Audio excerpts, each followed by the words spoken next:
paradigm of absolute control. And that's why we're just out here doing simple things, pointing out that we're meant to be in nature and be natural. And this is where we find the source that God made to transcend the New World Order. And that's why they want to try to keep us out of it. I'm angry. I've had enough of these people. They're a bunch of Christian murderers scum. They're on giant death factories keeping babies alive and selling their body parts. What more do you need to know about these people? I go out and face these scum. They literally crawl out from under rocks. They have green looking skin and they run around screaming, we love Satan, we wanna eat babies. I have them on video. Hillary's in the creepy weird sick stuff, man. She sleeps in the same room with that creepy weird woman whose mother wears a hood over her head. What the hell? That woman number one is ugly. Imagine how bad she smells, man. I'm told her and Obama just stink. Obama and Hillary both smell like sulfur.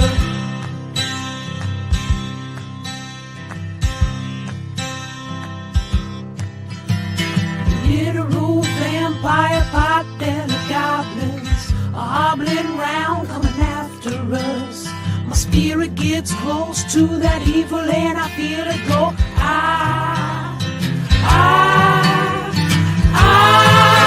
We're such self-centered crap. We don't even notice hell itself rising up against us. Millions of pointed people of the very worst type, and I'm so pissed. We're gonna stab your daughter at the mall. We're gonna stab your wife, your son. We're gonna stab you with a butcher knife, and then the police chief is gonna say, we love our Somalis, we love our Muslims. Oh, they're so good, oh, they're so sweet.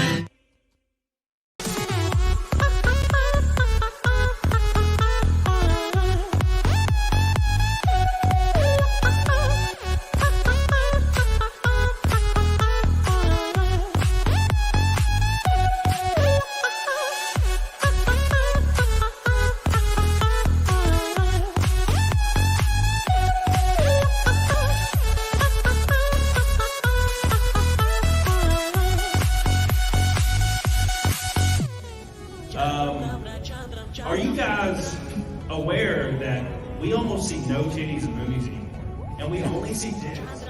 Hey, anybody know this? Yes, I love titties. Big old titties.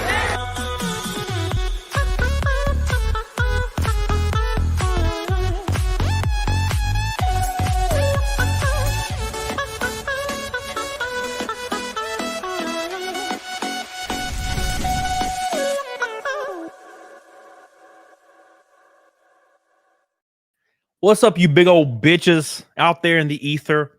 We're finally live. It's daylight because Drinker's far away. It's my bay window has this blue shade over it, and it just makes everything. I have to change my ISO to like 600 at night. It's usually at like 900. Now it's at 600, or else I'm just like a white overexposed light. But dude, I'm so glad you're here, and I'm so glad you got to watch the Alex Jones intro with me. I know it's everybody. It's so overplayed, but it's such a beautiful song. It's glorious, and I'd forgotten just how epic your intro is. Like, damn, man, it's practically a show unto itself. And I just want to clarify for the people watching this, this was all planned that we would start like 45 minutes late. Yeah. It definitely wasn't that we don't understand time zones, even though we've been doing this for like years now. Nope, no, sir. Oh, I do that all the time. Somebody will be like, hey, I want you to come on my show at noon on this day. And they're like Eastern or Pacific or Mountain Time. And I'm like, sure. And then I wake up at 12:13 or 1:13. I look at my phone and be like, bro, where are you at? And I'm like, oh, damn. It was the other way.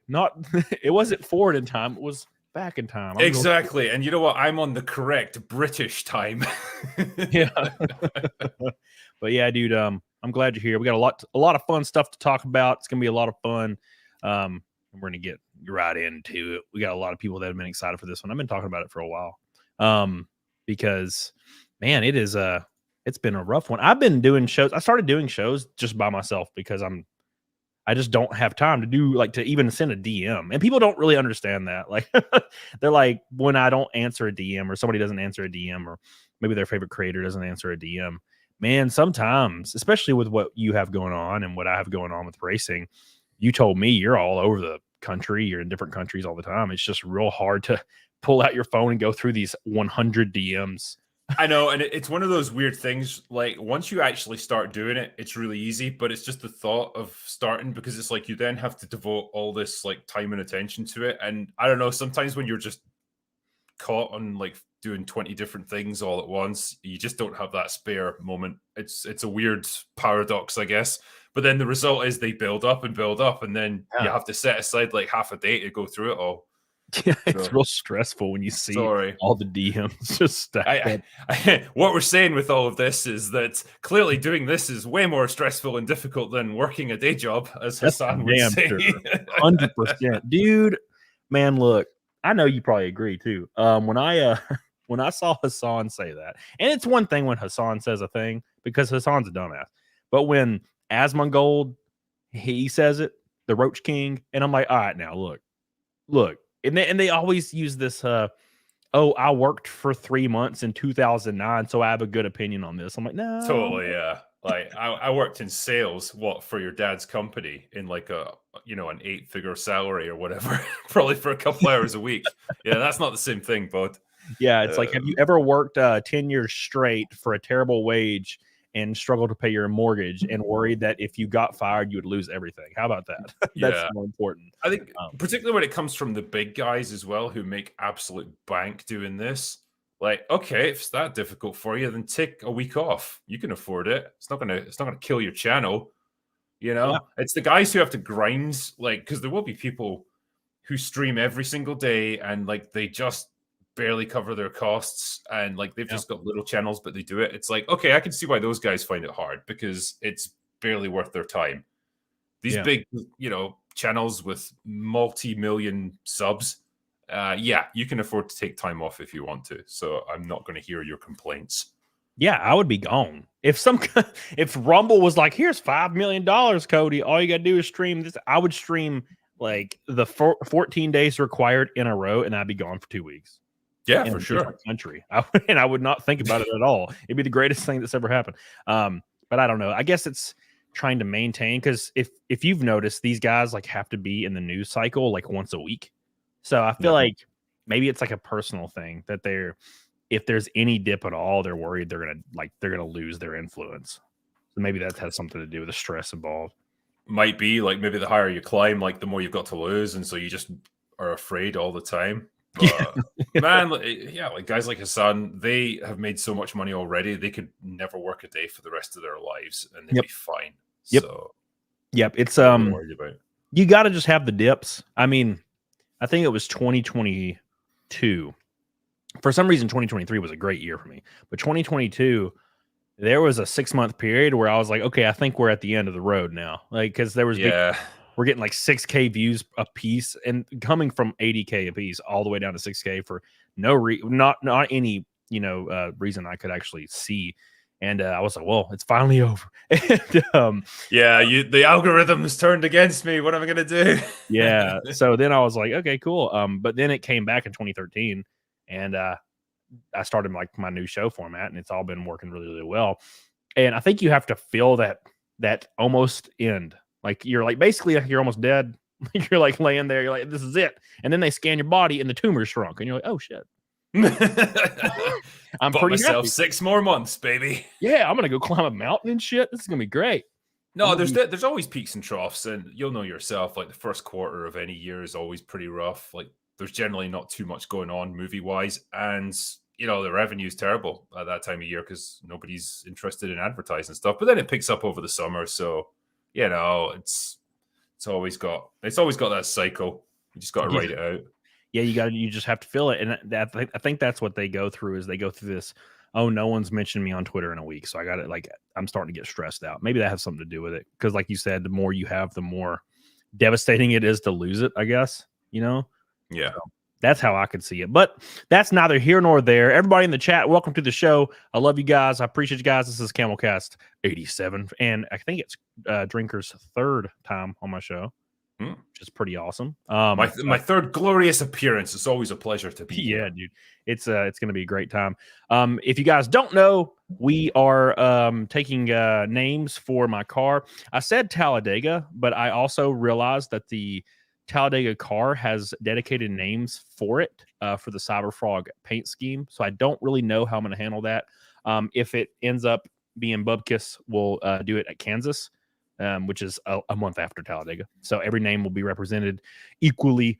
So every single $100 super chat or more will be on my race car at the Kansas race at the very least. If not, it'll be on Talladega. If not, it'll be on Kansas. So I got to check with Ethan with that.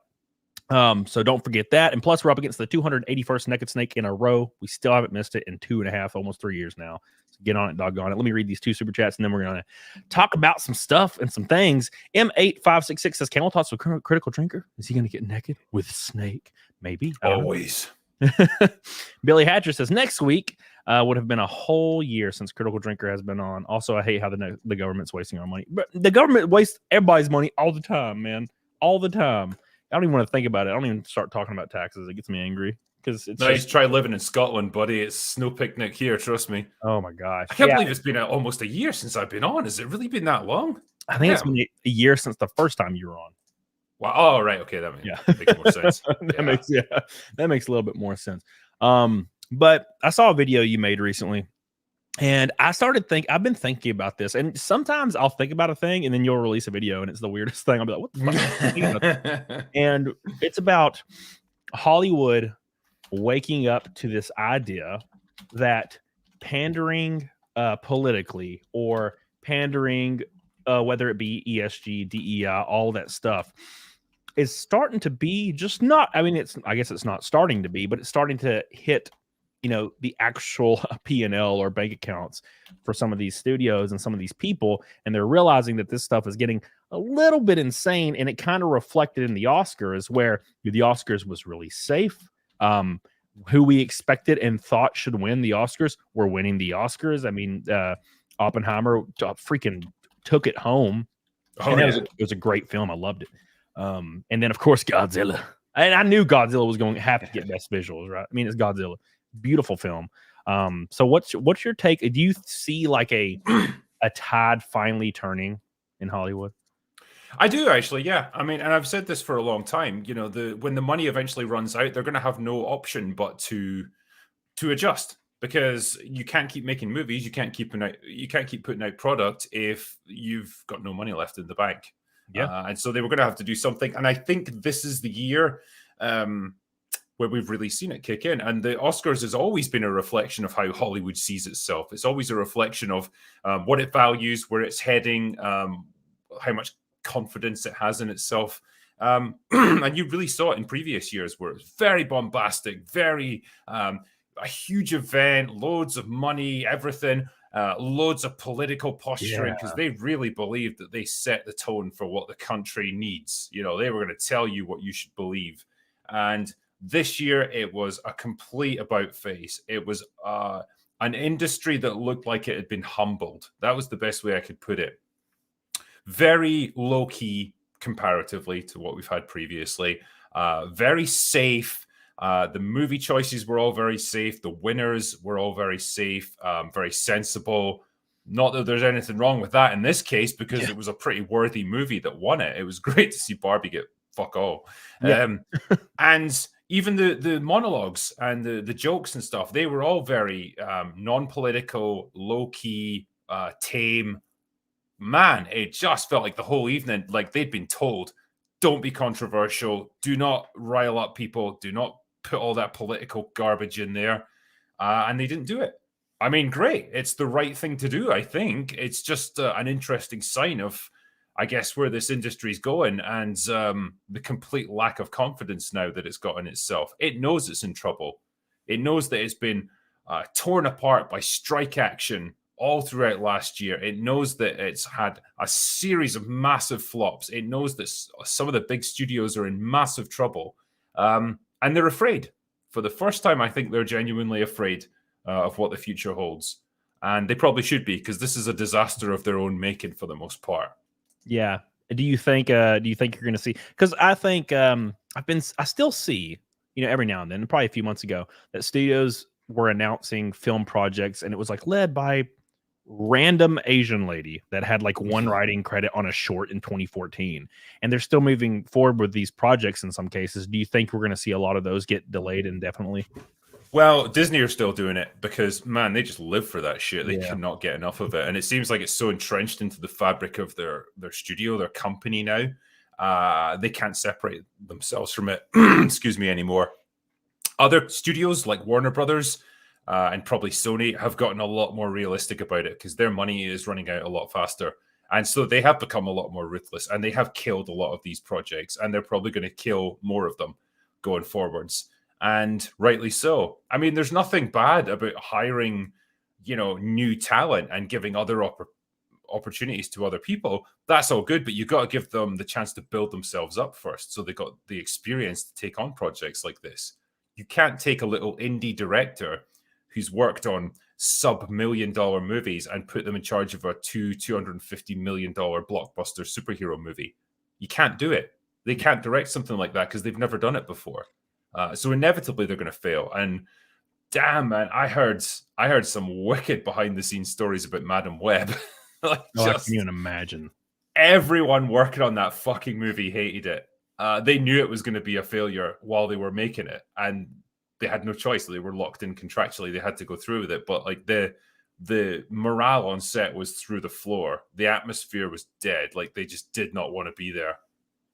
It's hilarious in retrospect. Yeah. I just liked how the women showed up to the premiere. Now I was like, it brings me back to this weird thing, and the same thing with Zendaya.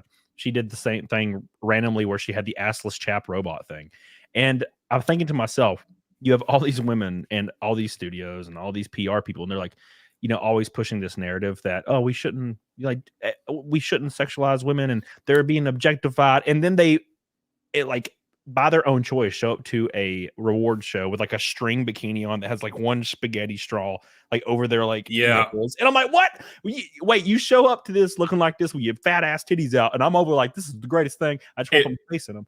It fucking works though, doesn't it? Because like now, compare this to like when Captain Marvel came out or whatever. And everyone was hating on Brie Larson. Everyone's hating on Rachel Zegler. These girls knew what the problem was. They knew the movie was shit. How can we save ourselves from this? We're going to show up wearing as little as possible and just fall back on the oldest backup plan in history, tits.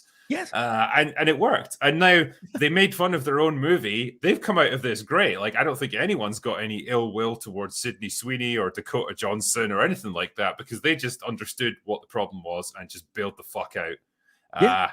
Fair enough. But yeah, it's an interesting paradox, isn't it? Where you're told that you can't sexualize women anymore. You got to avoid the male gaze unless it's profitable towards the actresses, and then it's just fine, Yeah. So, all I see. Okay. So if this was, let's say that what happened with Brie Larson, for example. So Brie Larson does Marvel and Miss Marvel or whatever, and everybody hated her.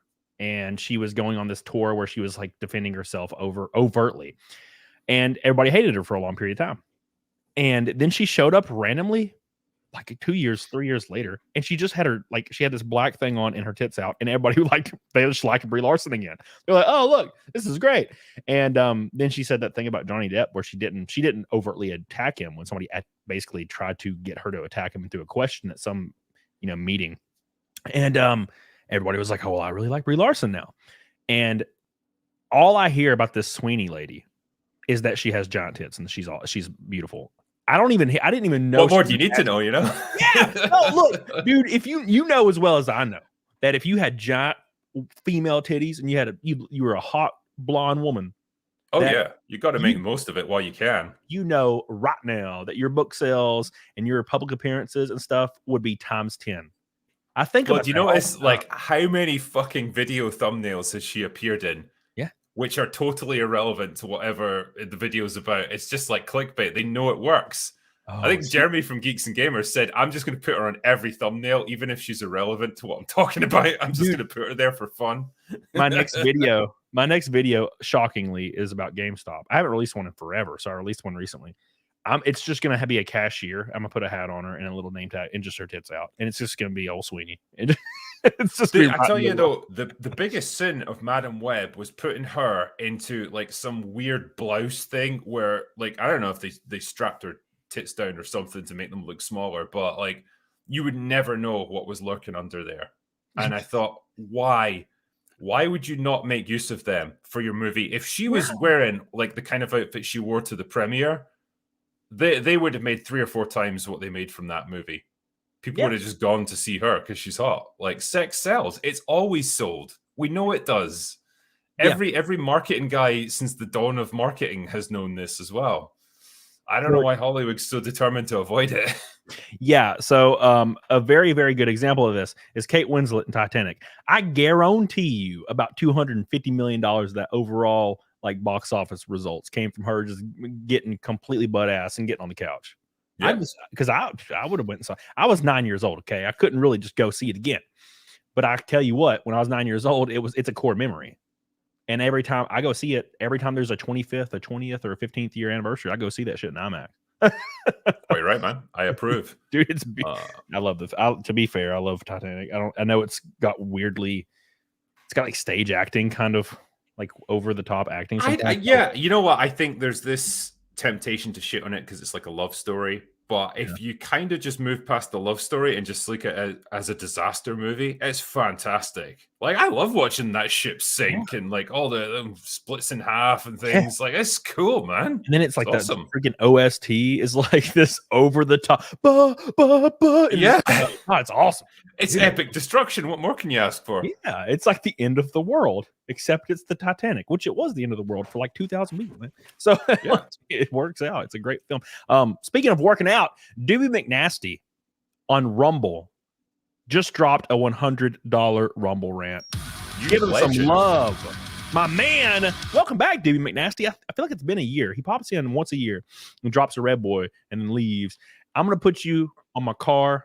Doobie, I don't know if you knew this, but I'm racing NASCAR this year, unexpectedly. So every red boy goes on the car. So you're on the car. Thank you so much, Doobie. I love you. I appreciate you all on Rumble. Rumble outpacing YouTube today for the first time in forever. Thank you so much. I love you. I appreciate you. Let's give some love to Ballard for 4 years. Thank you, man. And some Shaggy. Says 1 month, but to many more. Great to see Drinker. Thank you, Shag. I love you, dude. And Caros, our 2 favorite shot shooters, are back together. Also, Cheese Larson has probably accepted that her days in the MCU are done. Well, I mean, she can still make it work. Look, it's like what Drinker said. Sex sells. We need to have a complete pendulum swing back. Every single female superhero should just have her tits out. I say so, yeah. I mean, they would sell more tickets, man. Yeah, and then you could actually even make like situations in the movie where like villains and bad guys get distracted because their tits are so fat and delicious, and then they get their ass kicked. That would be a perfect. That's what I would do. Dude, it happens to me all the time. Dude, I'll be at the movie theater or something. A girl walks by a giant tits. I could get robbed. I wouldn't even know. let me give you an example, right? Remember Black Widow, right? When you see her in the early movies, she had plenty of cleavage going on. Scarlett Johansson was not shy about getting them out. And then the more time passes, the more the neckline just goes like up and up and up. So it's like it might as well cover her entire face as well. Like they're so determined to cover everything up. And again, it's Scarlett Johansson. Like, she's stacked, man. You should really be making use of that while you can. Yeah, they totally have lost themselves. I mean, for example, take slasher films from the 80s and 90s. What is the entire reason you went to see a slasher film? So you could see Jason cut a head off and some good practical effects and titties. Yeah. That was the whole thing. I still watch them for that. Sex and danger and violence is that combination that's always gone together. That's why horror films have worked so well. Yeah, dude. You see, for some reason, there's the girl that's supposed to be like 16, but she's definitely played by a 30-year-old woman for some reason. Yeah. And she's got her like her 80s style fake tits that just look like 2 like ridiculous melons with 2 little nipples on them. It's like someone cut Sucker Ball in half and then just glued it to her chest, you know? I love it. And then they, of course, start like smashing pissers. And then Jason just comes in. And, every time. He always waits until they're just having sex. Then he kills them. I love it. Yeah. Then that's what it should be like. And I don't see an issue with using your body or the assets that you have to push a film further. I mean, Chris Hemsworth does it in every film he does. Yeah, I was going to say, like, look, guys do it as well. It's just they do it like in a slightly different way. It's like going to be about big muscles and having a six pack and all that stuff. Like, believe it or not, I'm reliably informed the ladies like that kind of thing. And, you know, girls don't have big muscles and six packs, but they do have tits and ass. And so that's what guys appreciate. And so what's wrong if you give each gender the thing they like? It's okay. You know, everyone will have a good time with the movie then. Yeah. I mean, when I remember when I was super cut, I'm a real like wide man now. Like, as far as I got those 30-year-old man muscles now. But when I was 26, I was 150 pounds, but I was really cut. And I would go into we had a room in the gym that like, it was like a mirror room, and it had like weights in there as well, but it was for people that were like shy, I guess. I don't know. And I would go in there and take my shirt off and like work out on a Saturday when no one's there. I was going to say, take the shirt off to establish dominance. Yeah, there would be women there, you know, and I catch women staring all the time. Women like the thing, and no one's going to argue against that. But for some reason, when it comes to women, we're supposed to be like, or held like men are held to a higher standard. We're not allowed to be attracted to women that look good. It's very strange, you know. Yeah, well, in movie terms, they always refer to it as the male gaze, and what they do to compensate for that then is say, like, we're going to make the female characters the most plain, uninteresting, like just straight up and down, like no curves, nothing. So you can't get even remotely interested in them. And the result is like, well, why are you casting all these beautiful actresses in these roles? Because you're like suppressing the very thing that makes them so compelling in the first place. Yep. They actually made a movie about this. They made a movie that was about the average woman or the average person, really. But it was the Disney film in Encanto. The entire plot of the film was the main character was normal, and that's the whole character arc is she finds out that it's like okay to be normal. And I'm like, this is a bad example because this is a bad thing to teach children. Don't teach children to just be average. You know, the only reason we have extraordinary people is because there's every kid is taught to be extraordinary, relatively speaking. So, and then some of them actually do it. If you teach all of them to just be average, they're all going to suck, you know? It's a balancing act because on the one hand, you don't want to tell people like, hey, just accept yourself as the boring, like average, uninteresting, you know, person that you are that's never going to do anything. No, you should strive for something more. But at the same time, you shouldn't expect that you're going to be some like fucking superhero that can save the world. There's a middle ground there. Like the ideals that we've shown people on screen, like the big muscly action heroes from the 80s or the superheroes of today or whatever, they're ideals for people to aspire to. They're not like a reality that you're necessarily meant to reach. Yeah. But like the fact that they're something to aim for is an inspiration, or it helps people to give them guidance, you know, for something that they should try to aim for in life. You know, how many guys got into like working out at the gym because they saw Sylvester Stallone as Rocky or Arnold in Commando or whatever? You know, they didn't expect, or they didn't end up looking as big and as cut as those guys, but it didn't matter. They got into better shape than they ever would have without it. So that's a benefit to them. That's a good thing. That was the whole deal. I remember I got all the Rocky movies on VHS. Like, it was at some thrift store back in the day in, you know, rural America when there was thrift stores and no Walmarts and dirt roads. I remember I got this VHS. Everyone rode about on horseback. Yeah, it was crazy. But there was like Rocky 1 through 5 or Rocky 1 through 4 maybe. And it was just VHS. And I took it home and I had never watched them before. And I watched them all like in a row. And I remember I got like these like fake toy boxing gloves. And I was just running around like punching trees and shit. And I still go back to like Rocky 4 and how absolutely cut and shredded to the gills Sylvester Stallone was. And that's something to aspire to. And he was my age in that film. He was like 34, 36. I'm like, damn. He was 38 when he did Rocky 4. Rocky 4. What? So Jesus. He was pushing 40. I got he was 4 that years. Cut. God, what a monster, dude. Yeah, so that's the thing, is it's something, and a lot of men do that. A lot of men see that and they're like, that's what I want to aspire to. But when women see the opposite form of that, they get angry. Well, let's say, let me backtrack. Women that are either average or don't hold those assets, they get angry and they start an entire movement to just delete it, right? It's a weird one, yeah, and I don't really understand the psychology behind it, but like people have probably spent lifetimes studying this stuff. The weird female urge to try and attack someone who's higher up the social order than you are for whatever reason. It's a strange one because most of the time with guys, it's like it comes down to like, could I fight you? No, okay, you're harder than me, so yeah, I'll show you a bit of respect. That's it, and you don't hate that person because they've got bigger muscles than you or whatever. It's just, hey, maybe I need to up my game or something. That's fine. Yeah. But with girls, it's a different psychology, and I don't quite get it. I mean, we saw it played out on Twitter just the other day with that catfish girl who, she just looks like a wholesome country gal. She's living her life, doing her thing. She's building houses and fucking hunting and stuff, like having a great old time. And she's pretty hot. Yeah. At the same time, you get this random girl who comes in and attacks her, saying like, this should be illegal, and her accent's horrible, and she looks like a man. And why does that bother you so much? Well, it's because men like competition, and they like to build themselves up, generally speaking, to obtain a higher rank, maybe socially or professionally or financially.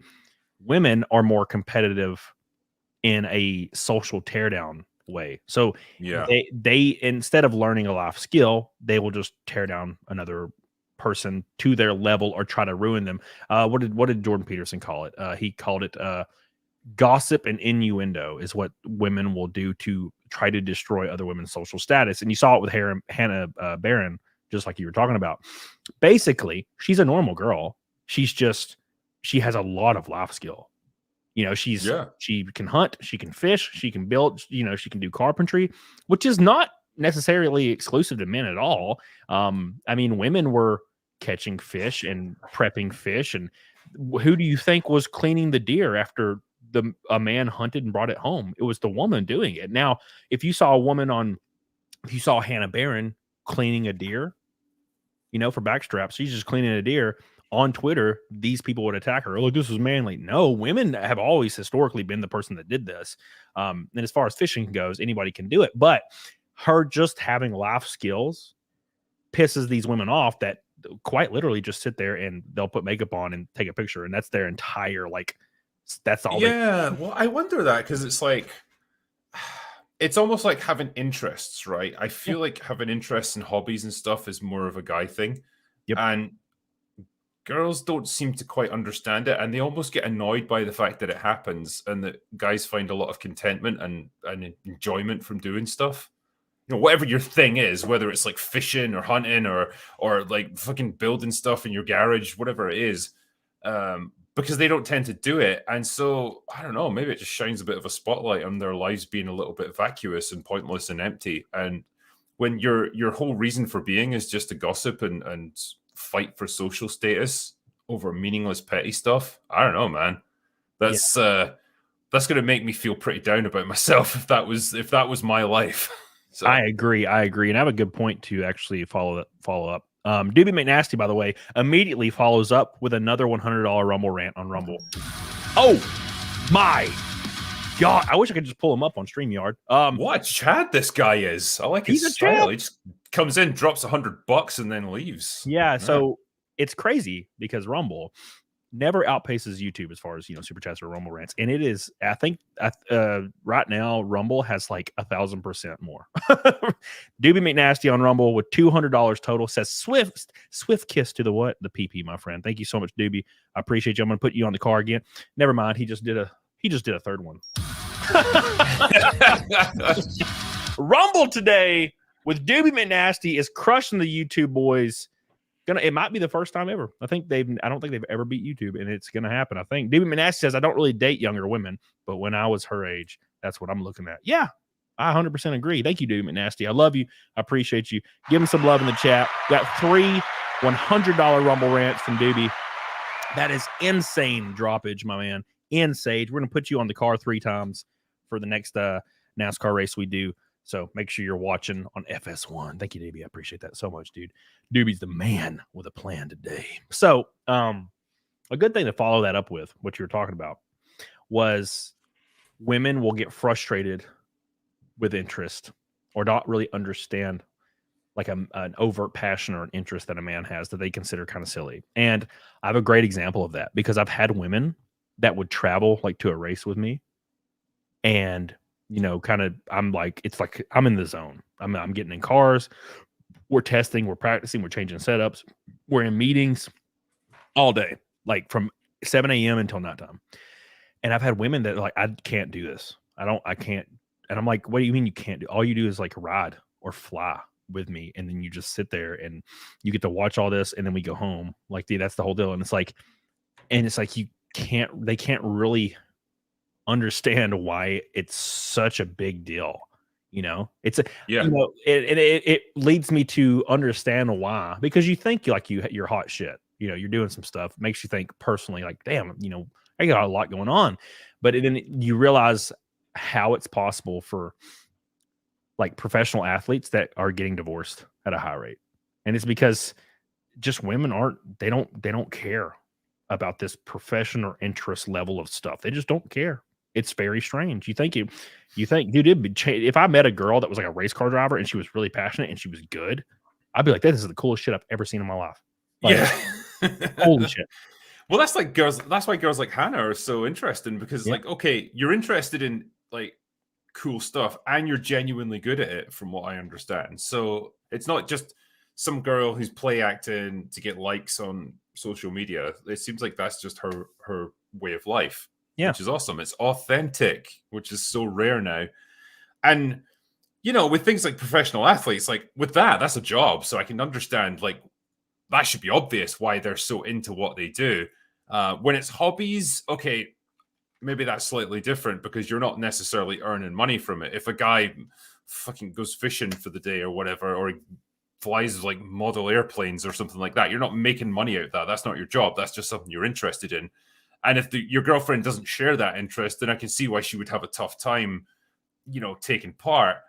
But she could at least understand, hey, this matters to me. This is my thing. It's what I like doing. It's important. So just support me, or at least don't get in my way. But I don't know, man. It's just odd. Like it's the classic problem of a person who doesn't have any interests and maybe doesn't have any real personality being mad and jealous for other people who do. That's what it seems to be. Yeah, that's a great point. Is somebody in the chat, Endemis brings it up, that some girls will falsely do it. So some girls they'll be so interested in what you're doing. They'll be like, they'll like stand by your side and be like, yes. And then it becomes their entire personality. And then as soon as they like either you don't hang out anymore, you break up, they will never pay attention to it again. I've had girls that followed my racing career and followed me following other people's racing career, like a book, until they weren't involved with me anymore. And they haven't even looked at an update for what is going on in the racing world since the day they like stopped talking to me. And I'm like, you were never really into the thing. You were only into the thing because I was into the thing, which is very, very disingenuous. And one of the weirdest things, and I come back to this on almost every show. I mentioned it eventually at some point, but I went through the ringer in like 2018, 2017. Yeah, 2017 and 2018, I was on Tinder. And I've deleted it 4 or 5 years ago now, but I was really heavily on it, and I was hanging out with girls every day. I was like super cut. I owned my own house, which is all that mattered back then. And I was hanging out with a girl every other day. And I found out the uncomfortable truth that maybe it's just the area, or maybe it's just the age group, but they were all so similar. They all their interest was Netflix, which is not an interest in my opinion. And drinking, like wine and Netflix was their entire existence. That's all they did. And I'm like, I can get behind one of those things. Yeah, I can get behind the drinking. But like, is there like, do you like art? Like, just art is universally an interest. Do you even like that? At least start with music or something. But it's like, no, just watching TV. Like, holy shit, man. And I found this out about every girl I hung out with, and they were always really attractive. That all they did was they had no interest. And I'm like, how are you 25 years old and you have no interest? Dude, I don't get that. I was calming my interest at 12 when I started finding out that I was like an actual person with a mind and freedom. I was like, wow, wait a second. I want to play guitar. And my mom found a guitar in a storage unit that had one string on it. And I was 12 years old, and I remember, without tuning the guitar or anything, you had one string. I grabbed it and I started like plucking that one string and learning like super basic stuff. Like I remember playing "Smoke on the Water," like the bum bum bum bum bum. Like, to this day, I can play an E flat like nobody else. Yeah, yeah. Ding ding ding ding ding. And I played with that thing for like 2 weeks, and then I saved up my lunch money until I had $20, which took about 2 weeks, and I bought a trash guitar from one of my friends because he had like a trash extra guitar, and it had 6 strings on it. And then I started playing it, and then I saved my lunch money for a month, and then bought another guitar, and I just started playing. And that was, I was 12, 13 years old, and then I started getting into racing, and I have all these things, like 5 different like really heavy interests that I love getting into. And then I get to where I'm hanging out with all these girls, and what's the difference? Like, why did I have the urge to just do all this like different stuff? And all these girls I've hung out with almost exclusively, with the exception of 1 or 2, none of them have any interest. Like, how do you even get through daily life without focusing on I don't know, man. It's weird. I don't know. Like, I guess maybe when you're socially motivated, it takes up so much of your time or so much of your focus that you just don't really make time for other stuff. But yeah, it's a weird one that I can't really rationalize, because I can't put myself into their headspace and understand how they see the world. Yeah. But yeah, like you, it's like, the world is this fucking fantastic banquet that's laid out before you, and you can pick and choose the things that are interesting to you and try them. Why wouldn't you? Because you don't get that many years on this planet to try it. Of course you're going to want to like have all this stuff that you can do. Why wouldn't you? So yeah, it's hard for me to understand people who don't do that. Yeah, I'm a yes man. Like when the guy called me and was like, "Hey, you want to test the Daytona and get your NASCAR license? Maybe if you get approved." I'm like, "Yes, I'm on my way." And every time anybody pops up, I'm like, "Yes." When my buddy Brett was like, "Come down to Tim Pool's compound and do the PCC show," and then like, "Hey, maybe you should talk to Tim about NASCAR," and I'm like, "Okay." And then I did it, and it continues to work out. I think if a lot of people just get so afraid of failing, and I know a girl personally that I don't associate with now, but back in the day, her biggest fear was failing, so she tried nothing ever. Yeah, because you can't fail if you're not trying. So I guess it makes sense, logically. I mean, it's true, but yeah, it's such a sad way to live, because man, like nobody achieved anything by turning down opportunities. Right. It's like I say, it's just that whole idea of like experiment and trying new things in life. Like, it's all there for you. If you get the chance, you should always take it. 100%. Absolutely 100%. Speaking of 100%, there's like a gajillion red boys on every app right now. Let's go look at them. So real quick, Disco Cobra with the first YouTube red boy. They're fighting back. YouTube's trying to fight back. YouTube represent. Here we go. Disco Cobra. Where the deep pockets at? Get them out, man. We got to make Rumble Boys look bad. Oh, damn. We're starting the war right now. Probably the time of the day. It's the early deep pockets or not. I dropped a bunch the other day, so this one is the only one for the stream. Dude, you ain't got to drop anything on me. I appreciate you, Disco Cobra. Thank you so much, dude. He says, "Hill Critical Drinker, certified bad arse." Thank you. Bad arse. Where's Disco? Is he on here? We're putting Disco on there. I thought Disco would already be on here, but he's on here now. He's on the car. Thank you so much, Disco Cobra. I love you, and I appreciate all your support, my man. You've been Disco Cobra's been supporting me, I think, since 2019, and it's 2024. Thank you, dude. I appreciate that. You've done enough for me, and I'm forever grateful, my man. And also, Gabriel Knight says, "Drinker, have you seen Chris Nolan's Memento? If so, why doesn't this movie get more praise? I rewatched it, and I think it's Nolan's best, even over Dark Knight." Yes, I don't know why it doesn't get more praise. I think it's still very well regarded. Very confusing movie the first time you watch it through, because obviously at the point of it, it's all shot out of sequence. But yeah, once you actually get a grip on what the actual plot is and what's going on, it all makes sense. I've seen cuts of it actually that are just everything cut together in chronological order, so you actually understand what's going on, and then it becomes quite a mundane series of events. But very interesting, very smart movie for its time, and I very much enjoyed it. So yeah, it's a great example of where Christopher Nolan's narrative style works really, really well. That was during his heyday when he was perhaps constrained a little bit by budgets and studios and so on. So he had to work within the limitations of what was available and produce some really good stuff. So I like Memento. Yeah. I like Memento. I like, you know what movie I like a lot that Nolan did that I feel like people don't really talk about enough, and that's The Prestige. I fucking love it. You should get Mahler on here. He would talk you for hours about The Prestige. I emailed Mahler a year ago and then I forgot.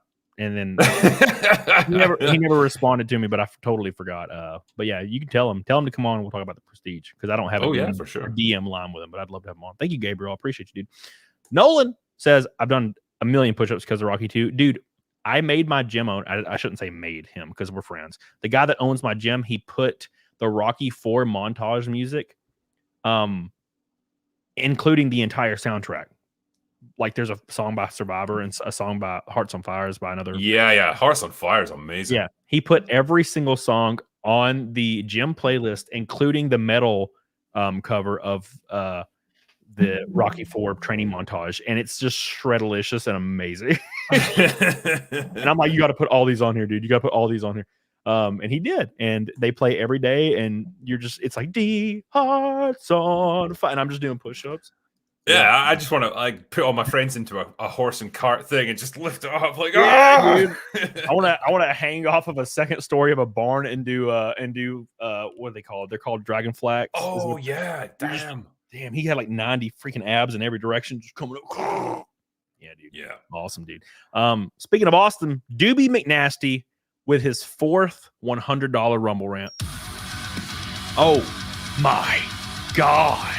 Says the movement has come full circle. 2020 was a hell of a year, and this is obviously sequel. Right, motherfucking now. Thank you, Doobie McNasty. I appreciate you. I love you, and I agree with you wholeheartedly. It's the 4th Rumble in a row, and I'm glad you're back, man. I got to put a number 4 beside Doobie for the 4th Red Boy. I appreciate you. I'm keeping tabs on this because it's going to be on national TV on my stock card. So thank you, Doobie. I appreciate you. I love you. That is 400 on Rumble. I repeat, 400. YouTube's got about half. YouTube's catching up though with Disco Cobra. But YouTube's half of the Rumble. YouTube boys need to step it up. Thank you so much, Disco. I appreciate you. And thank you, Doobie McNasty. Red boys be flying. Yes, we hit Naked Snake, obviously, Billy. There's like a red everywhere. I see red everywhere. We obviously hit it. But that's for later. Thank you so much, my friend. Yeah, I appreciate you. Anyways, let's move on to Sweet Baby Ink, because I've been seeing the Sweet Baby Ink stuff for weeks, and what I've gathered, I haven't dived into it enough because I've been racing and just traveling the last couple of weeks. I can't even follow anything right now. But Sweet Baby Ink is a company. Is it a production studio, or what is it again? No, it's a consultancy firm. Okay, and they are pretty much the reason why so many games that utilize them have like ugly female characters, all kinds of ridiculous over-the-top diversity that makes no sense, and stuff like that. Is that the case? It is, yeah. I mean, it's a relatively small selection of games that they've specifically worked on, but companies like them are everywhere throughout the industry. This is what people need to remember. It's not just Sweet Baby Inc. You can't just get rid of them and everything will be perfect in the video game industry. Them and the companies that are just like them are everywhere. Yeah. But yeah, the insidious effect that they've had on games is unbelievable. They are slowly poisoning the well of creativity in the video game industry. Yeah, and all it takes, man. I you know what it actually does? I feel like it unfairly taints everything around it, because I'll be watching a relatively good show or a relatively good movie, and a character will say something that I mistake for one of those forced lines, and I'm like, oh fuck, here we go again. And it's actually not even related to the current like weird. Yes, no, I totally get, because people become hyper aware of it now and they become really sensitive to it. So it will get to the point where like a fucking a diverse character will show up, or a female character will show up, and everyone just immediately rolls their eyes and goes, oh, here we go, we're about to get lectured about the evils of the patriarchy or some crap like that. And it's got nothing to do with that. That's just caught in the crossfire. But yeah, companies like Sweet Baby Inc. have done a lot of damage to the video game industry, and they are continuing to do it. This is the problem. It's government funded. So that's something that's there was what I saw something the other day, right, where the some government agency it's like the national, it's what is it, somebody in the chat please, it's like the national security, The NSA. the NSA is asking companies to denounce Gamergate and all this weird stuff, and it's like, what does that have to do with the government? So That's your tax dollars at work, everybody. Hope you're proud of that. oh my dude, I'm so well. Here we go. We're back to taxes again. Homeland Security. Thank you so much. Look at that. Where does that? Boop, there you are. Yeah, I was reading it the other day, and I'm trying to follow this stuff, but it's hard to follow. But like you said, all these things are getting caught in the crossfire. Like a black character just comes in, and you're like, oh no, here we go, and then they die immediately, or like something bad happens, and you're like, oh, okay, that's unexpected. Well, yeah, because it got to the point where I was playing Dead Space 2, the remake of that. Great fun. I was having lovely fun stomping on necromorph skulls and flaming them to death and stuff. And there's like a sign at one point in the game for like a gender neutral bathroom. And people were going nuts over that, saying like, oh, proof that this game is woke as fuck. And it's not. It's just some stupid environmental asset that they put in. It didn't mean anything. And the rest of the game is just pure killing and gore and guns and stuff, like everything that you would expect from it. And that's an example of like the well being poisoned now, when the people are just hypersensitive to everything.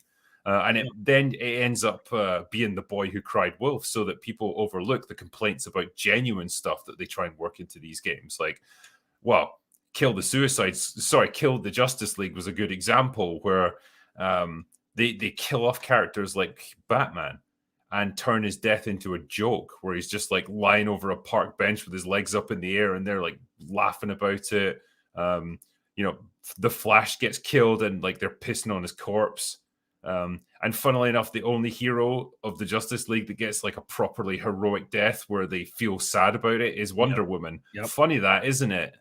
You know, it's just, once you understand the rules and you see them in action, it's just the same thing over and over again. Like, you see that they totally dictate how the story has to play out then. Right. And that's the problem.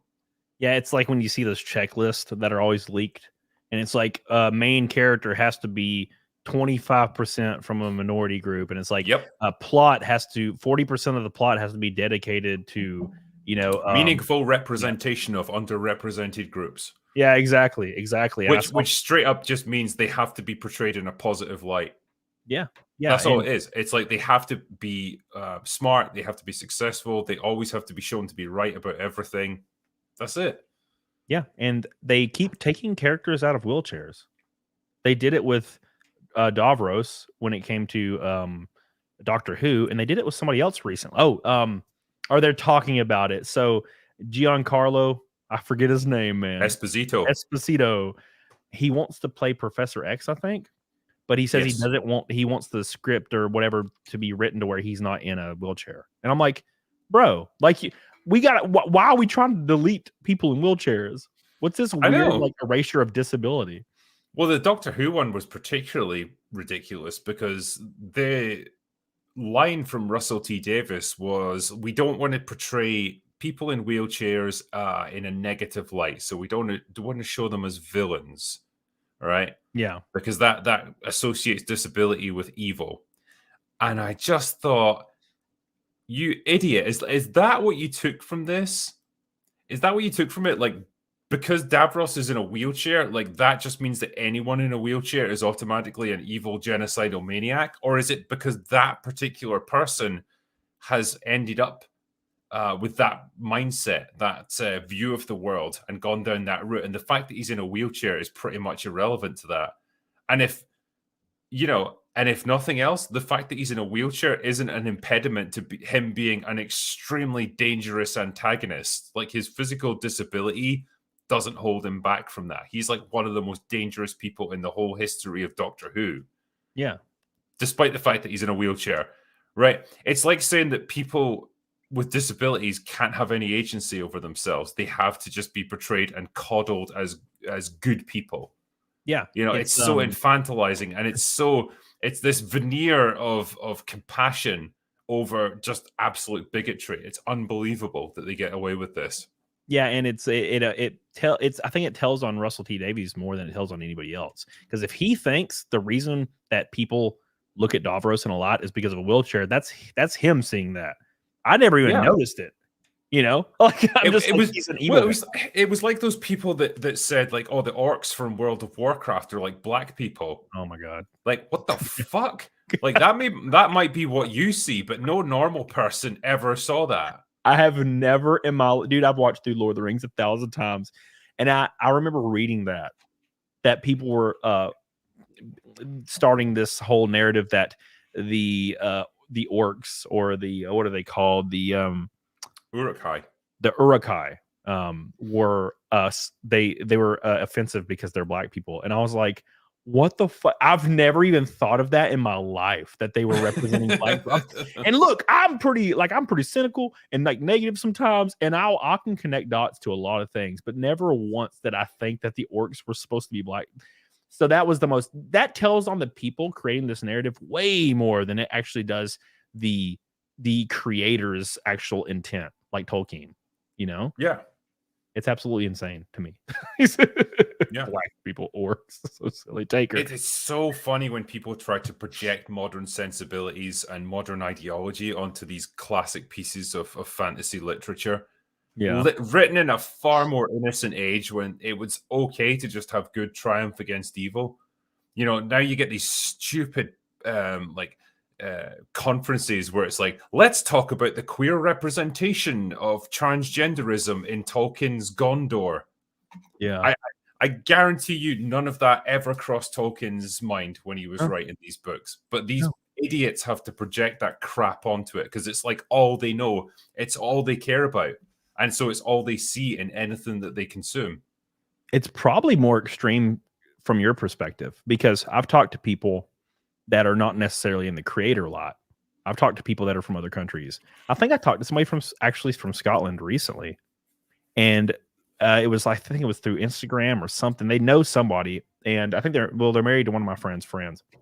We were talking, and they said the strangest thing about like Western culture, specifically America, is everything about America is always hyper like focused on color and race. And they were like, I don't get that. Like, why is it America only talks about race in every conversation 100% of the time? You know, it's like we don't even think about that. If you're black, you're black. You're white. No one cares. And it's like, but in America, when you're in the contextual like conversation of America or like West in general, that's all people talk about and think about all the time, 100%. And I'm like, and I was trying to look from that perspective. I'm like, that is kind of weird, you know? I mean, I suppose. Yeah, when you look at American history, obviously it's got a much more of an influence of, you know, the Civil War, the slave trade, all that stuff. Like it's more prevalent in American culture. There's a much higher population of African people in America than there would be in, like, say, the UK or Germany or somewhere like that in Europe. So it's more part of the conversation there, I suppose. But yeah, I don't understand the fixation on it at this point. It's like the more you shine a spotlight on it, the more you obsess over it, the more you stoke division rather than bringing people together. Yeah. I think one of the most interesting points in my life that I can think of was when I was 11, 12 and 9/11 happened. You know, there was like the terrorist attack and planes going into buildings and shit. There was like an entire year period where all of the race, sexual orientation, whatever, all that talk and focus was gone for like 2 years. Like everybody was like, we are in this together. And I guess, what is it? Good times create weak men. And I think that's what we're going through now is, to be fair, if you're in a Western country, you're in a good spot. And even if you're in poverty in a Western country, you're in a good spot, relatively speaking. And we've just let ourselves get to a point where there's nothing to talk about and there's nothing to be angry over. So we make up these instances of like, oh, we got to trans kids, and we got to really make sure that these kids have their equal rights, because I don't know who was it. Was it England or what country just outlawed puberty blockers? The UK. The UK. Yeah, here in the UK. Crazy that it's happening in the UK first.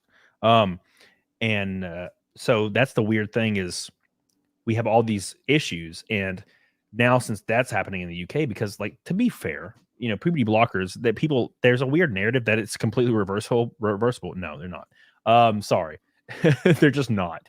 You can't just stop somebody from growing until they're 16 and then be like, all right, you can grow now. That's not how that works. That's like a fairy tale thing. But you have all these people so angry about it, especially people that don't even live in the UK. They live in America or something, and they're angry at the UK for doing a thing, which is the most reasonable thing you can really do. And it's because we just don't have anything to be angry over right now. So we create things to be angry over. You know, there's not really anything too negative in this country except for taxes. Let's be honest. It's like a wine mom in her 40s who's living in a rich, you know, comfortable house and stuff, and she's got nothing to do each day but kind of drink and argue with people on social media. Yeah. You know, when you haven't got a struggle, you'll find one. Yeah, and I don't know, man. Maybe we need a good war or something. God, see, you can't say it. You can't. Dude, I think about that shit all the time. I'm like, you know, I don't really want to say this, and I don't really know if I really believe this, but you know, no, I like, you know, I joke though, but like not war, like, but some kind of I don't know, common struggle. Yeah, you know, like maybe like an asteroid. I don't know, something. Yellowstone. We need an Ivan Drago to strive against, you know, and we don't have it at the moment, and that's kind of the problem. And yeah, like to go back to your point there when you said that all those divisions and those petty grievances kind of took a back seat after 9/11. I remember that period. All of that stuff disappeared from media, from TV shows and stuff, and it became much more pro-America. It became much more patriotic, more unified. There was a lot more movies suddenly getting produced about the war on terror, obviously, because it was current. It would make sense. And I think that's what happens in times of conflicts. You kind of instinctively, like a society rushes towards conservatism because it's like seen as a steady hand in times of danger. Yeah. And it's an interesting piece of psychology, I suppose, how it works. I'll never forget when I was in school, a week after 9/11, I'd walk in, the intercom would be playing music, and it would just play over and over that song, I'm proud to be an American, where at least I know I'm free. It would play all day, every day. It was so silly, man. I was like a 12-year-old fat kid, and I'm like, why do they keep playing this song? It's so like, it's just so stupid to me. But yeah, at the time, and like I don't know, everybody was just it was just a weird time. You know, I just graduated high school when 9/11 happened, and I just remember it, seeing it on the news and seeing like, holy shit, like the world has just changed in a way that we probably don't even understand yet. And for the first time in probably my lifetime, because I was too young to remember like the Cold War and all that stuff, it was you were asking yourself, well, where are we heading next? This feels like we don't have a path ahead of us. Like, I have no idea where this is going to go. Is there going to be a world war? No idea. Yeah. It was a weird time. Yeah. And now everyone feels just too damn safe. Taker says, I agree with Alvin Drago's take on Sweet Baby Inc. If it dies, it dies. Thank you, Taker. I appreciate you. By the way, we have Red Boys again all over the place. Let's hit them. It's Phil C. Now, to be fair, YouTube is 2 Red Boys behind right now, but it's fine. Don't worry about it. Phil C says, oh my God, rooting for you at Talladega. I should be there to see it. Oh, hell yeah. Garage Pass. Hell yeah. You'll be able to see the frog car in person. Hopefully, I got the right tickets. I'm in Huntsville too. What's up, dude? Glad to move here from Michigan and whatever it takes. They're doing up there also. Also, hello, drinker. Hello, dude. Yeah, dude, a lot of people are coming to Talladega. I'm very excited. It's a huge place, so you'll have plenty of room to walk around. It is. Have you seen Talladega Nights? I feel like I really want to go there now. Oh yeah, it's that's that film. I hated it at first, but then I learned to love it. But I've been to Daytona Speedway, but never Talladega. Yeah, we didn't qualify at Daytona. We were too slow. It was sad. But we'll be fast at Talladega because we're on a good team. We're in a good car. So it's going to be really, really cool. Plus, it's green. Thank you, Phil. I appreciate you so much for your delicious Red Boy. You are now on the car. Thank you. Thank you. Thank you. Phil C's the man today. But don't forget about Doobie McNasty with his 6th Red Boy on Rumble. Damn, that's crazy. That's crazy. outpacing. This dude is dropping money bombs today. Jesus, Doobie says if it's a throwback, not. What can I say? Yeah, Doobie Nasty used to come into my gaming streams and just drop roulette money right on my face all the time. So I appreciate that, dude. I think Doobie McNasty was in my description for like 2 years as the leader of the whole channel, like back in the day before I changed my description like template forever. Thank you, Doobie. I love you and I appreciate you, and I don't deserve your love, but we're gonna put a ×6 on the car. So I appreciate that, dude. And Raken, of course, says, "What's up, bitches? How you doing, Raken? Thank you for helping me at Phoenix, and I hope to see you at Talladega, dude. Thank you, Doobie." And then there's just the Red Boys don't stop because Chris McGoff's here. Chris McGoff, my boy. Every damn stream with my boy with 1,000 Norwegian krogans. Says slave comes from Slav. As in my family on my mother's side, I've never heard any Eastern European claiming victim status because of the Ottoman slave trade. Thank you, Chris McGoff. I appreciate you. I love you. Well, look, Chris McGoff, here's the issue. And I know this isn't a popular take, but it is the correct take, in my opinion. If it is hyper profitable to claim whatever, people will claim whatever. So if you have noticed, and I'm sure drinkers notice, and a lot of people have noticed in the West, if you fit in a certain box, you can just make up shit. And now, look, I'm not saying people are doing this, but I'm saying if, like, hypothetically you're black and you live in America, you can just tweet that you got the shit kicked out of you on the subway by MAGA people, and it would be a nationwide movement. That's the issue. It's hyper profitable to fill that role, and until we stop that, nothing's going to change, you know. And I think it is kind of because, you know, the whole Juicy Smollett thing really helped. I think, you know, the whole, because this is happening a lot. Blue Fulf, the furry that got me banned on Twitter forever. They had a long post on Twitter about how they got beat up on the street because they were gay or something. And I'm like, this shit didn't happen. Come on. This isn't 2001 or 1994. Thank you, Christian McGoff. I love you. I appreciate you. You're the man with a plan. That is 3 Red Boys on the tube. Thank you so much. I love you. Billy Hatcher says, I would love to have a garage pass, and I hope my boss be cool with me taking some days off.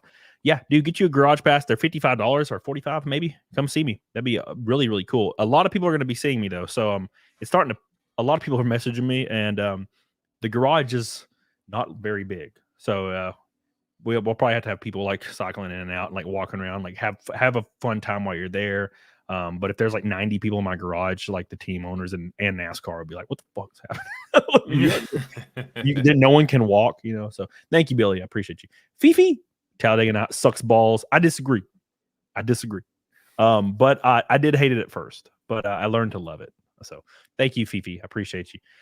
And before we move on to our next thing, we're just gonna keep doing it. Debbie McNasty, $100 Rumble rant, 7th one of the night.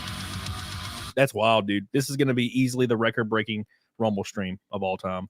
And it's one man, Mr. Doob. Debbie McNasty, thank you for your 7th $100 Rumble rant. One of them was 200, by the way. Thank you so much. That's insane. That's crazy, man. Crazy. I tell you, crazy. Damn, I want to know what this guy does for a living. He's making bank. Bro, like I'll give you my number. I'll come up. I'll put on a thong. Like, what do you want me to do? I'll do it. We saw that intro. We know you can dance. Oh, I can do it. I ain't worried about it at all. I'm very, very excited. Dude, tell me about your film. Because I've been following it for a while, all the way from the crowdfunding deal and on. And you got the dude, one of the producers from 24 recently. Yes. And I saw your interview with him. Thought that was awesome. So tell me what's going on with it and how far along it is and what the goals are. So I just saw the first rough cut of the movie like a week ago. So I got to see it all the way through, and I got to see the bits that I wasn't on set to witness. So it was excellent. Like, I was so excited to witness it. It was I guess something I've been waiting like more than a year for to actually see. Crazy to see the characters from my books actually brought to life by real actors in a place doing stuff. You know, it sounds so basic, but like when these are things that only existed in your head for so many years, to actually see it on screen and to understand like the work and the commitment that went into making that happen, it's been an awesome experience. So yeah, like we've got it pretty much ready to go. We just have to put the VFX in, all that lovely audio stuff, like the soundtrack and everything. But that's relatively quick, so we're kind of at the home stretch with it. The finished product is going to be maybe 35-40 minutes long, so it's about the length of an episode of TV. That's probably the best way to look at it. It's like an episode of a TV show, like a pilot. And I can't wait to show it to people. But man, it's been way bigger, way more successful than I ever expected. You know, when we first did the Kickstarter for this, I was dubious whether we'd even make 20 grand, you know, to do like a really simple short film, maybe 5 minutes. And we blew past 300. And suddenly it blossomed from like just a tiny little project into like this big production where we had dozens upon dozens of people working on it. We had the special effects people, we had stunt people, we had actors, we had cast, we had crew members, lighting people everywhere. Man, to go on set and see that and be in the midst of it all and know that it was just all kind of born from this like little idea that we had, amazing. So, isn't that cool? Like, I've loved to see it. And I remember when you did the crowdfunding, and it exploded. I was like, this is gonna be badass. And it's really cool to see people support your passion project, right? Because I'm sure you go through the same shit I go through. And I'll be like, I don't know why people are supporting what I'm doing. I don't know why people are supporting me racing. I don't understand why. When we did our crowdfunding for the frog car, I was like, man, if it gets $30,000, I'm gonna shit my pants. And it got 120,000. I was like, what the? Couldn't believe it. I couldn't even talk about it on stream without like getting like emotional. So I just couldn't talk about it. They're like, hey, are you excited? I'm like, can't talk about it. I'll get weird. Like, you know, we launched it. We launched it the day that we did open bar, and so like I was just there. We'd be running open bar for 10 minutes or so, and I told people that we just launched this Kickstarter, and then who was on stream said, "Dude, you've just hit your funding goal already." Yeah, and I was just looking at this thing, just going up and up as we were talking, and it was just an incredible feeling just to know that, like you say, so many people believe in what you're doing and they're willing to support you. I don't want to do that whole thing where we go like, oh, it made me feel so humbled by all the generosity, but like that's really the best way of putting it. You suddenly feel the support that's there for you and the weight of responsibility that's been put on you, and then it becomes very much right. Okay, loads of people believe in what I'm doing. Now I have to make sure I don't fuck this up and let them down. So that's where the stress starts coming in at. It does, and it's a good kind of stress, but it is stress all the same. And you know, it's just something that's it comes with that expectation, I suppose. And you just want to make sure you do the best that can possibly be done by you. Yeah. I'm excited. I'm excited to see. When does this release to everybody? It should be ready within a month or so. We're almost there. Awesome, dude. I'm so excited for that. That's gonna be sweet as hell. And I know Jessie will be excited. She read your first book, the one you gave her. So cool. She read the whole thing. So I'm sure she'll be excited to see that as well, because we've been following it. But I remember being on that stream when we launched that campaign, my campaign, and I was like, if it gets 30,000, like I'm gonna be so excited. And it was like 12 minutes and it hit 30,000 into the show, a 5-hour show. It's like amazing, isn't it? Oh my god! Like we hit 60 before the show was even over. I was like, well, this is unbelievable. But it shows you the appetite there is to support independent creators. You know, whether it's like Eric with his Rippaverse, whether it's me doing like a short film, whether it's you with racing, like there's all kinds of stuff that people are just hungry to support. I think, because they're so jaded with like the Hollywood mainstream system. This was the best time to get into anything like that. Like and I'm thinking to myself, I'm like, is Eric going to be able to just do it again? And then Yair comes out and it just does it again. I'm just like, this is crazy. This is crazy. He's like, no sweat. It's like, I can't believe this shit.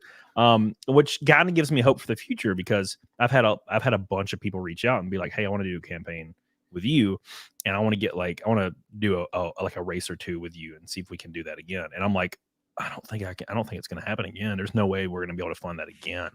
And like with Eric's projects, it shows it's possible. You can do it again. Like it's just, if people will choose to support you if they really believe in what you're doing, which means I have to do well in racing. So that's the thing. Yeah, it's the pressure, but then I would rather have the pressure and the opportunity than nothing at all. Yeah. You know, like rather that than just live a stress-free life but never actually accomplish anything. Yeah, exactly. You know, That's the whole point right there. Speaking of, don't fuck it up, King Deplorables. Yeah, I'm trying, okay? With my whole goal at Talladega in the frog car, which I'll pull up real quick because it is a beautiful car. Joshua did such a good job designing this car. Where the hell is it? It's green as hell. It's a super green car, and I think it looks beautiful. I did want the red one, but we got the green one. The red one did not win the poll. It almost did. We were really close. But this is the official car. I think it might change just a little bit. Like the spoiler will be yellow because it has to be per the sports rules. But I think this will be almost to the T the final stream. Or sorry, the final. No, I'm not dying. But it'll be the final wrap design. And the whole goal for me at Talladega, it's so green. I love it. The whole goal at Talladega is I'm going to stay roughly in the back in like a B pack that's got like 4 or 5 people. I'm going to hope this works out this way. And I'm going to run all the laps out there, let everybody else do their thing because they're going to be wrecking a lot. It's Talladega.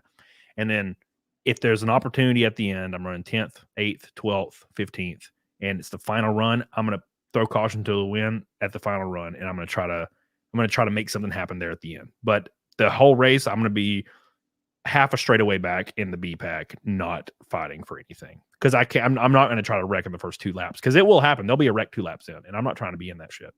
So no, you don't want to. Yeah. No, but that's the frog car. It's green as hell. So make sure if you come into Talladega, get a lot of pictures, a lot of videos if you can, if you're coming.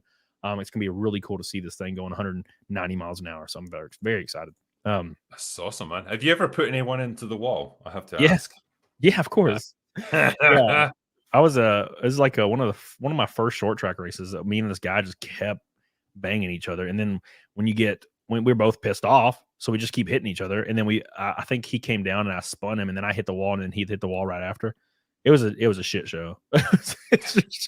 In the car, you just don't really care. But then again, it was we were using there's a lot less money involved back then, so you could put $1,000 into your car and fix it. Because I do body work, it's not a big deal. Because the cars are generally, they're pretty malleable.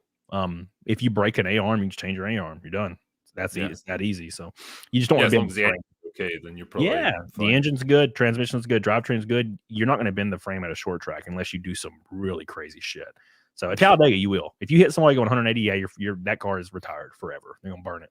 So speaking of burning it, I don't know how many Red Boys this is for the stream. But we're like at like 12. I don't know where we're at. But here's another one from Disco Cobra. My boy, Disco, coming in. Jesus, crazy as hell.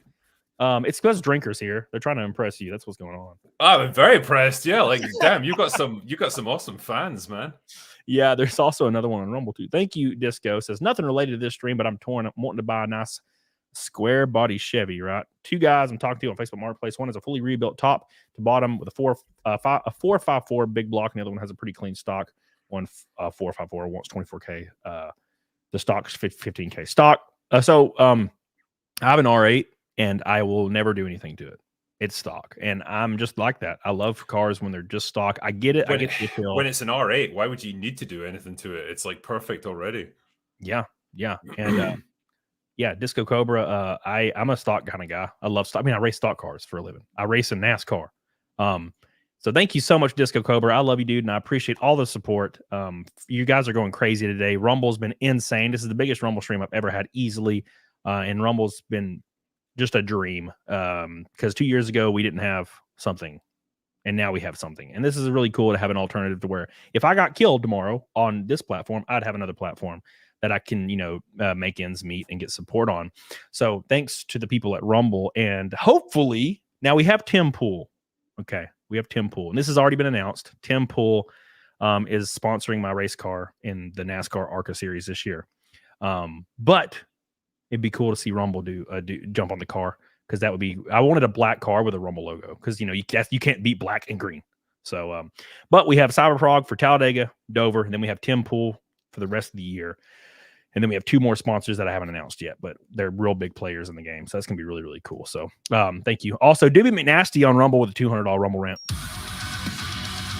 What is going on with Rumble today? For the first time, Rumble is crushing YouTube today. Isn't it beautiful to see? Finally, we're taking out YouTube today. Thank you, Devin Nasty. I appreciate you. Rumble Rick 331. I like those last 3 digits you got there, Rumble Rick. Rumble Rick 331. It says now monthly supporter. Thank you so much. Hell, Rumble Rick, my boy. Rumble Rick, that sounds familiar as hell. What is that? Rumble Rick. My B-Day. It's your B-Day, 331. Well, my 331 doesn't mean anything. It's just I was playing Halo and it was like this name is already taken. So I put 331 at the end of mine. And that's how I did it. I was 12 years old, Rumble Rick. Rumble Rick says, I work at Rumble. Well, hell, there you go. I appreciate you being in here in the Rumble stream. Killing it. It's been a good day on Rumble. It's been a good day on YouTube, but Rumble is making the waves, man. So yeah, dude. Thank you, Dewey, and I love you. Dude, thank you, Rakin. I love you. Rumble's killing it. Everybody's killing it. Checking on your tweet. Oh, I tweeted that out. Let's look at the tweet from the Rumble tweet I just tweeted a little while ago. Beep, beep, beep, beep, beep. What the heck's going on in my Rumble? There you go. Yeah, the Rumble. So yeah, it's wild, man. It's been really cool to see. A lot of success today, and it's because Drinker's here. Let's be completely. Did people just hear your accent and they're like, yeah, well, I gotta just give money to that guy, you know? Rock on, dude. I see you on there. I'll give you am I already following you, Rick? Oh, I'm already following you, Rick. What are you doing in here? Thank you, dude. I appreciate that. Disco Cobra, or not Disco Cobra, Taker says Disparu covered this movie called Damsel, where the prince just yeets his princess off a ledge. I was laughing so hard. My friend just told me they watched Damsel and it was trash. So yeah, I've heard nothing but bad things about it. This was right before I started the stream. One of my friends texted me when I was walking upstairs and was like, just watch this movie called Damsel. It was trash. It has Billy Bobby Boo Jown. I don't know her name. Something like that. Billy Bobby Thornton, but not Thornton, Joe. The girl that's like 14. I don't know. She was in Stranger Things. But yeah, thank you, Taken. Appreciate you. Taker, love you. Disco says, I have a built 350 small block my father did years ago. Could drop it in that stock one. Not sure what to do. What you should do, Disco, and look, this is just me. What you should do is take the engine out and the transmission, get you a custom drive shaft, and put a 358 NASCAR motor in it. I have 4 of them in my garage right now. So I don't use them for anything, but that's what you should do, because you can't beat the exhaust note of a stock car, man. It's just impossible. NASCAR. Seems like someone's making it rain, Rumble Rick. That's for damn sure. It's all Doobie and Disco. But yeah, dude, I look forward to seeing your film. And is it going to come out like on your website? Is it going to come out on a streaming platform? Is it going to come out in a theater deal? What is it going to do exactly? Yeah, I'm gonna release it on my YouTube channel. Because, I just want to make it available so people can see it. Wow. I'm not going to put it behind a paywall or any of that garbage. I just want to put it out there. People can watch it or not. It's up to them. Well, that's easy. Yeah, nice, simple, easy. I'll make sure that I announce it well in advance so everyone knows it's going to happen. I'm gonna be all over that. That's much easier. I'm like, well, shit, I can just watch it. You're just gonna put it right, and you're gonna put it on the main, just Critical Drinker channel. Yeah, on the main one.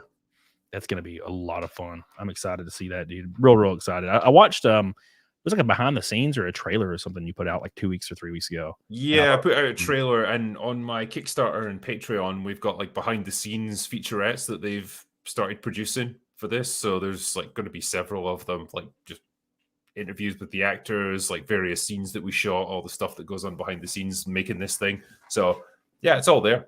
People get to see it. Awesome. God, that's gonna be good. It's gonna be really, really cool, man. Doobie says, what's your Twitter handle? The Critical Drinker, I think. Let me look. I'm sure it's right here somewhere. The Critical Drinker, but it's the Critical DRI2 is the Critical Drinker on. Put it in the chat, somebody, if you don't mind. And then mine is CAMELcast OFF. CAMELcast OFF. Thank you, Rumble Rick. Appreciate you stopping by, my man. Get on it, diggity dog on it. And thank you, Doobie. Appreciate you for your gajillion Rumble rants over here, crazy bastard. So God, dude, I had something to ask you. Now it's eluding me so hard. It's gone. It was something that we were talking about earlier, and now I don't remember where it went. What do you got planned for the future?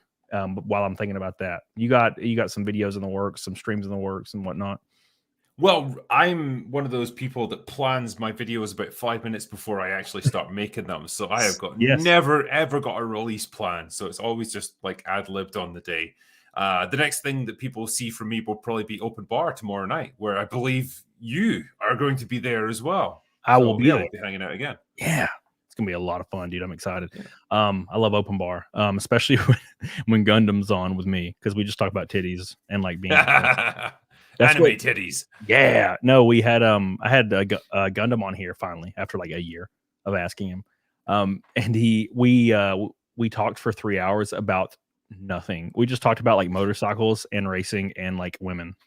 It's hilarious. It was just such a stupid show. It's fun.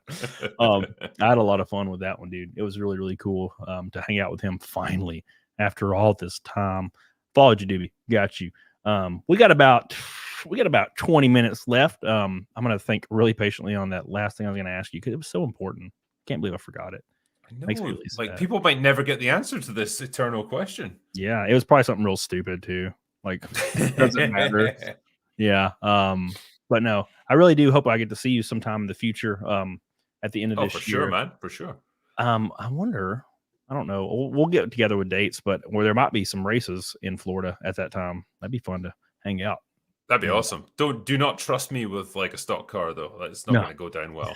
It's so funny, dude. It's like it's so laid back. We'll have people come with us to like crew the car, and they'll be like, "Okay, you got to change the tires at lap 75 brake." And they're like, "What?" like, I've never done this before in my life. And I'm like, "Oh, well, you better get on it. Just give them the torque gun and away they go." You know, just start practicing like in the garage for like an hour before we go out there. They give you a few minutes though. It's not like really high level crazy NASCAR stuff. It's like the feeder series. They do race everywhere, same tracks, same cars too. And it's on TV as well. They've been getting really hella ratings this year. But usually what they'll do is they'll have a race break for like 5 minutes and everybody comes in, they change their tires, they fuel up, they have rules for all these things. And then you go back out there. And then I think Charlotte, Talladega, Daytona have live pit stops. So you have live pit stops. You have to go in and it's just like normal. But at short tracks, it's a little too congested and they don't want people to get hit by cars and die. So yeah, you probably don't want that. No. Yeah. What is Dune? What about Dune, man? So I watched Dune 2. That's what I meant to ask you. Dune 2. And I did not actually see the first one. So I went to Tim Pool's compound and then we all went and watched Dune 2. And I was going to watch Dune 1 on the plane, but you have to have Wi-Fi to download it. And I totally forgot. So I just didn't watch it. And you must have been wondering what the fuck is going on in this world. Like, yeah, basically, jumping straight into Dune 2. It just starts and they're just there's just the guy that's really pretty, over the top pretty for some reason. And then Zendaya, and they're just in the desert. And I'm like, all right, cool. So I kind of understand what's going on. So I started, I think about an hour in, I understood what was happening.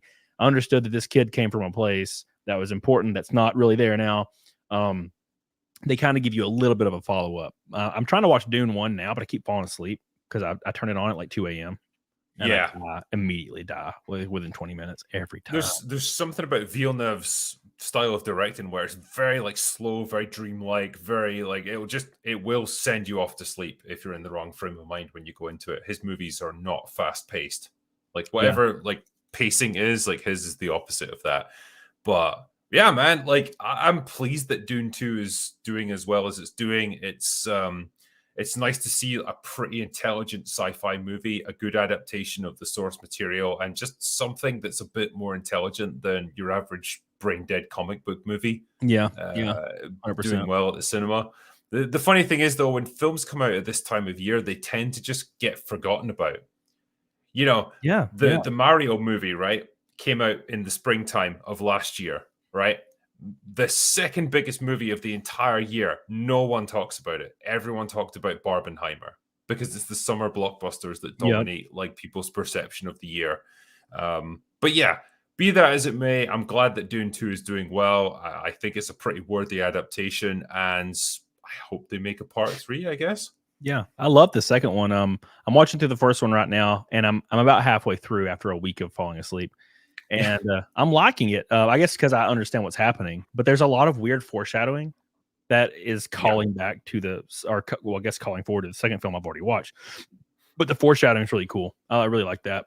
But I'm enjoying the whole story, like the books and stuff. They're all about like people knowing their destiny and like trying to avoid it, and then they end up causing it, and like the dangers of becoming a messiah type figure, and like what it's going to unleash upon the world around you. There's a lot of fate and destiny woven into the story. So I get the foreshadowing. And I really like the dude. I always forget his name, but he's like the pretty guy that plays the main dude. Chalamet, Paul, Timothy Chalamet. Yeah, Paul Atreides, I think is his name in the movie. Yeah. I think he's fan-damtastic, especially in the second one. I think he's great, and people were angry. There was somebody, because the people like to do this thing where they're like, "Oh, you guys like it when this thing happens, but you don't like it when the exact same thing happens on the other end of the spectrum." And they're like, "Well, Paul Atreides wouldn't be able to do all these things because he's like a really small framed guy. He's like a really skinny, small framed guy."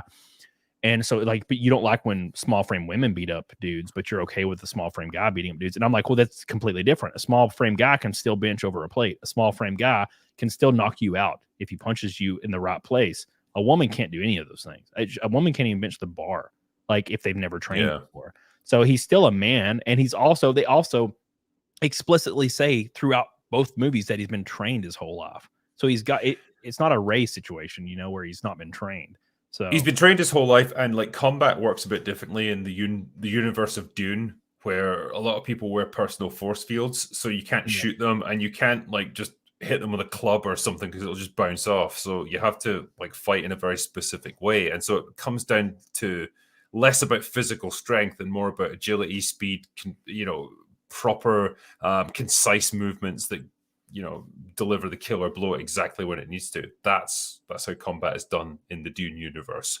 Yeah, exactly. And like Johnny in the chat says, he says I think neither are very realistic, and I wouldn't disagree, but you have to look at some things. A lot of people universally agree that Bruce Lee would beat anybody on earth in a fight. He also weighed 132 pounds, so that's that's the difference there. So I also hold the belief that he wouldn't have. I'm the one guy on earth that thinks that Bruce Lee would probably get the shit kicked out of him by Chuck Norris. But that's just how I think, because he was an actor. One of them was actually like a international champ in everything he ever did.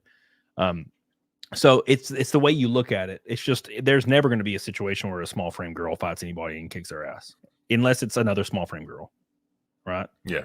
I've had girls hit me before. I've been drinking at a house party, just chilling, and a girl, I remember this one time a girl asked me if she could hit me as hard as she could. And I was like tipsy. So I'm like, yeah, I don't care. She's a little tiny girl. And she just hit me. And she hit me as hard as she could. She didn't hold back. And it hurt like a motherfucker.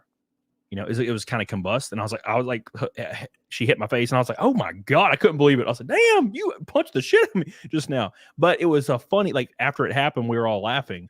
If a 200-pound man came up and was like, let me punch you as hard as I might have. No, sir. I might have had facial reconstruction surgery. Oh yeah.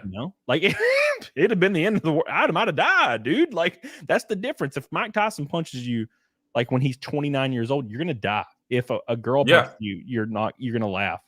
You're gonna have a sore face, but you're not gonna get knocked out, and you're not gonna die. Yeah. But no, I enjoyed it. I enjoyed Dune 2 a lot, and I'm excited. I didn't know there was gonna be 3. I thought there was only 2 for some weird reason. So at the end of it, like when I think there was officially 2 set up initially, because that was going to cover the first book, and then the third movie is going to cover Dune Messiah, which kind of rounds out Paul's story. So hope they do it. Yeah, I do too. I'm sure they will, because I mean, it's the second one ends. There's no ending. It's almost like the end of an episode. Like it's a cliffhanger for sure. Yeah. It's just like Chick's like, okay, I'm riding the worm now, and I'm like, why does she want to ride the damn worm? What does that to do with anything? She's like, I'm riding this goddamn worm. And I now, granted, it is accurate to the books, but I just think it's so silly. And I think it's like an accurate depiction of like men and women.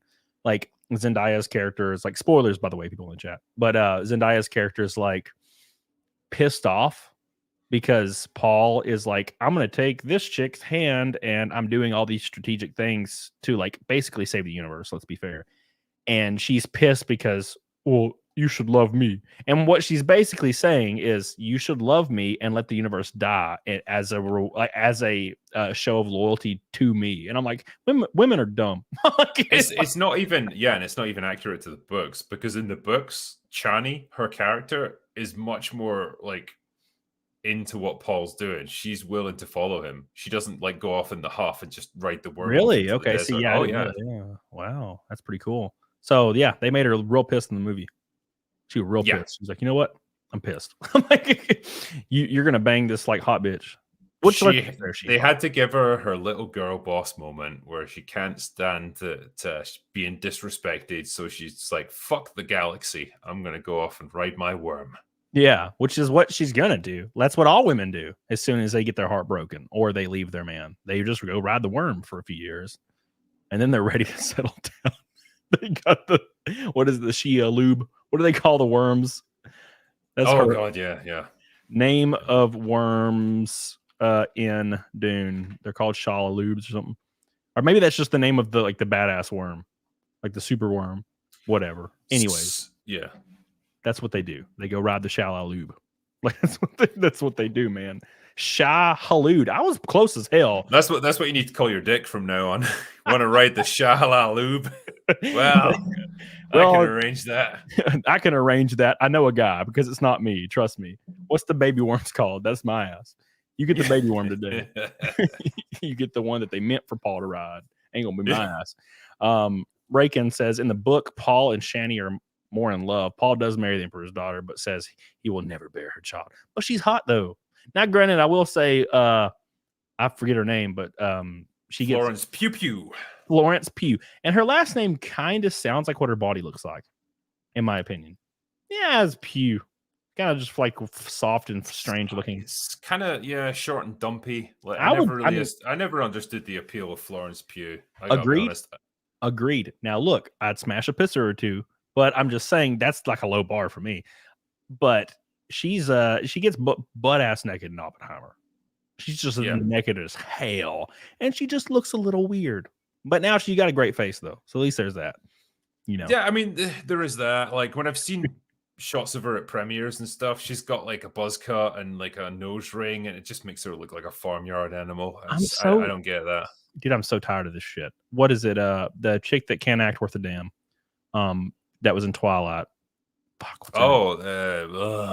Fucking hell, Kristen Stewart. Yeah, she's like showing up in like flannel and shaved head, and I'm like, can you guys stop? Like, I get it, you're not the hot one, even though you could totally be, but you're like wanting to be part of this. Like, I'm alternative, bro. It's not 2002. No one cares if you're alternative anymore. Everybody's alternative now. It's not different anymore. She's like at the same level as Daisy Ridley, right? If they've got enough makeup on and stuff, and they're produced enough, they probably look quite nice. But like apart from that, they're like a 7 or something. Yeah, I haven't seen Daisy Ridley in a bikini. I feel like it'd probably be like kind of underwhelming. There's shots of her. Well, let's go to never mind. to the internet. You can find anything on the. I've seen some shots of her where she's in like a vest tank top thing, and she looks pretty hot there. But like, there's probably quite a lot of makeup involved. She just looks thin. Yeah, she looks all right. Yeah, no, this is Keira Knightley. You used to Google, you were wrong. I was like, damn you, Google. I'm like, oh no, she looks pretty good, and then I noticed it's Keira Knightley, and I'm like, wait a second, you goofed me real good there. Yeah, they're all AI images. What is happening? Where's the bikini image of Daisy Ridley? She looks all right. She just looks like a thin girl. It's fine. Yeah. She's a 7, She's too British. She's too pale and pasty. Oh, God. It's a disability, okay? You don't understand. You're American. Dude, so somebody, Sydney Watson, she said something about Southern accents are just so great. And I commented on it, and I was like, I hate my accent. I do not. I feel like I sound stupid. And she's like, no, it's a beautiful accent. It's beautiful. It's sexy. And I'm like, okay, cool, whatever. But I think the same thing about English accents, like the over the top, like silly, posh, like English accent. That's just, and especially the ones that are like more rural. I don't know. Like, it's hard. I can't really explain what I'm talking about. But in the first 2 or 3 seasons of Doctor Who, when it rebooted, and like Piper's I think her name was Popper. I don't remember. Billy Piper. Billy Popper. Like all her friends, their accents were like excruciating. It's like this weird inner city accent, like English accent that made me want to die. Yeah. So you're probably thinking of like South London. Maybe that's probably the accent you were hearing there. Yeah. It's just like it sounds lazy. Yeah, where it's like, all right, mate, I'm from South London, innit? Yeah. They all kind of talk like that. Yeah. What's a good example? What's the guy? Chokeout, Captain Chokeout. That's on Cecil show sometimes. He sounds like that shit. But it's okay. It's kind of okay in guys, but when women, I'm like, get away from me. Don't speak in that near me because it just, I don't know. It's something that's chavtastic right there. Yeah. wait, you don't have chavs in America. I don't know what your equivalent is. What I would think it was trailer park people, which is like my people. Yeah, it kind of is. I'm a trailer park guy. That's where I come from. I'm not there now, but that's where I come from. It's like that in Britain, but like your trailer park is a tower block, with really cheap houses in it. That's pretty much our equivalent. Yeah. Boys in the chat, I appreciate you. Make sure you guys like the show. I need you to spam the living hell out of it. I love how everybody in the chat just knows Chokeout. Everybody spam the hell out of the like button. I really, really need you to do that for me. And I need to thank a man on Rumble. I'm just going to pull up the Rumble chat so you guys can see this on YouTube because I want to shame YouTube a little bit because YouTube, for the first time ever, got beat today by a mile, which just never happens. And it was Doobie all the way down the page. Look at this. Look at this. Look. Wow. What is happening? That dude just dominated the chat right there. Yeah. And then, of course, we have Rakin. Rakin's always in my chat. So I appreciate you. X-Moon was over there. I didn't even read that. Homeland Security should be more concerned about the Saucy Sisters making vomit porn than they should about Gamergate. I've never seen the vomit porn, but it sounds like something I'd be into. Not really, but I don't know. It depends who's involved. Thank you, Doobie. I love you. I appreciate you, dude, so much for all the support today. You've been crazy. Rakin Knight, you know who you is. All the people on YouTube as well. It's official. YouTube got beat today, and by quite the margin. Very unexpected. But thank you, Disco Cobra, Phil, Kristen McGough, and Disco again. You guys are crazy as hell. We did hit Naked Snake. We hit Fight Milk as well, but I don't have eggs nor milk. I was going to get those at Costco tomorrow on my off day, which I'm doing open bar now. But I can still. It's at a good time where I can still go to Costco after, because it's at like 4 or something. Well, my time. Yeah, probably 4. Probably like 3 your time because you're 6 hours behind us. So yeah. Yeah, so that's easy. So thank you guys. Crit Nature says, "Hey Drinker, did you find the shower scene with Ana de Armas I told you once?" I did. Yes. Wait, hold on. Oh no, can I see? Go back to Google and you can't just say these things in chat. She's got a cute little circle face. Ana de Armas is pretty hot. I would take Sydney Sweeney over her, I have to admit, but any port in a storm, I'm always about the blonde chicks. Yeah, I see a shower scene. I see it right now on Google. Nice. All right. Anyways, I'll save that for later. Thank you, Crit. I will say thank you for that. I put that in the bank. That's in the spank bank. Yeah. And without further ado, let's give Kristen McGough a shout out real quick because he just dropped another 1,000 Norwegian Krogans on my ass. Hot diggity damn. Bruce Lee did not. Oh wait, Bruce Lee did get his ass beaten by big Americans. That's why he changed fighting philosophies. I worked doors for 12 years and let many of the girls hit me to get it out of their system. Not even one left to more. Yeah, that's what I'm saying. Now look, if she looks like that one dude's Brock Lesnar's daughter, holy shit! Have you seen? I think I've seen a picture of her. Yeah, she's just like a female Brock Lesnar. It's terrifying. I would, dude. I don't know if like what happened there. It's almost like biologically something is different with Brock Lesnar's blood. Because she looks like she could beat the hell out of everybody. She looks like she looks like a soldier. Like she looks like Universal Soldier, or no, it was just called Soldier. With she's like China from back in the day. Yeah, I gotta pull this up before we end the show. Hold on, Brock Lesnar daughter. Oh, I love how it's on one of my past searches already. It's hilarious. Yeah, look, dude, okay, look. You could have put naked behind it this time though. Yeah, no, don't do that. I don't know how old she is, but I'm not gonna do that. Thank you, Kristen McGough. I love you. 1,000 Norwegian Krogans in the bank. Yes, I'll do Naked Snake right before we leave. That's gonna happen. But make sure you like the show because if we don't get to 700 likes, I'm gonna never do Naked Snake again. That's the rule. Ooh, there you go. The gauntlet is thrown down. The gauntlet. Thank you, Chris McGough. I appreciate that, dude. So much, man. Thank you. Oh, hold on. Let me put Chris McGough in the car again. Oh, good. I'm glad I just caught that. Because this is the new list. Better than the old list. Not really. It's the same. See?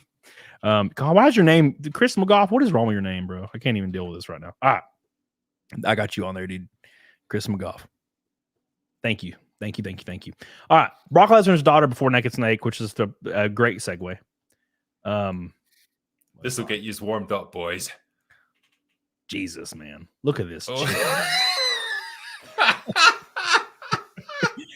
God, what a hair doesn't even look real. It's like a wig.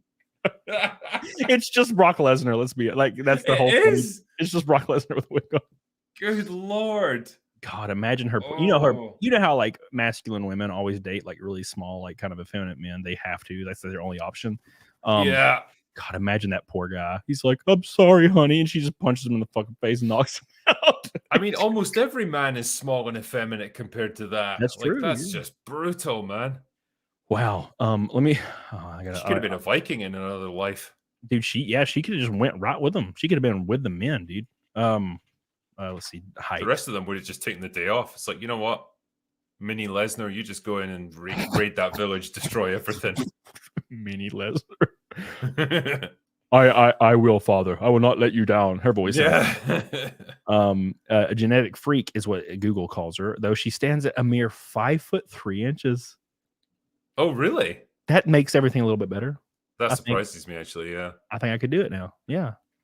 Because the little buff is kind of cute. You'd have the reach on her, Yeah. Oh, no, you see her reach is like 40 inches. Got a little little gangly arms. No, she should definitely go into UFC and kill everybody for like 4 years. That's for sure. Yeah. Especially with her dad training her. He was successful in every damn thing he did. All right. Without further ado, love you, Chris McGough. And this, of course, is dedicated to Doobie McNasty with his 1, 2, 3, 4, 5, 6, 7, 8, 9 Red Boys on Rumble. Easily the biggest Rumble stream I've ever had by a mile. Thank you so much, Doobie. And I'll message you on Twitter. I saw you DM me. Thank you, dude.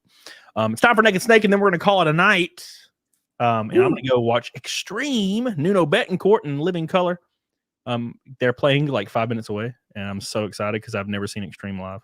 So it's going to be a lot of fun. You ever heard, who Extreme is, Drink? I don't think I've heard much of their stuff, but I've heard of them. Yeah, it's they have the one song. It's like, fuck, I always have to play the guitar in my head. Say that you love not the words I want to hear. More than words is all I have. That song, Wholehearted, great song on 12 string. Play with me, get the funk out. God, love it, dude. Who we gonna raid after this? DUI guys live, Short Fat Otaku's live, Prime Time with Alex Stein is live, and Rosa Codal. Who the hell's Rosa Codal? Hold on, let me look at this before we leave. Sometimes I subscribe to people and I don't remember who they are. Rosa Codal. All right, here we go. I've done it a few times at conventions where it's like, you've got a YouTube channel. Okay, cool. I'll subscribe to you right now. Then I forget who they are. Yeah, okay. I guess we'll raid Rosa Codal. That'd be fun. They've been live for 2 hours. Okay, well, let's hope they don't get off. Sometimes that happens. All right, it's time for Naked. Are you going to do Next Take with me, or you want to dip out? Always. Oh, okay, cool. We're going to do it. We're going to do it. Naked Snake is live. Let me find my bandana. Show me the way. Show me the way.